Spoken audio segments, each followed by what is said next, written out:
என் பொன்னூலிலே என் ஜீவனும் துடிக்கும் துடிக்கும் உயிரோ வலிக்கும்.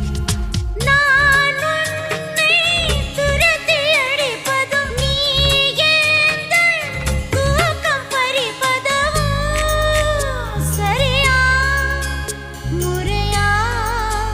காதல் பிறந்தால் இதுதான் கதியா?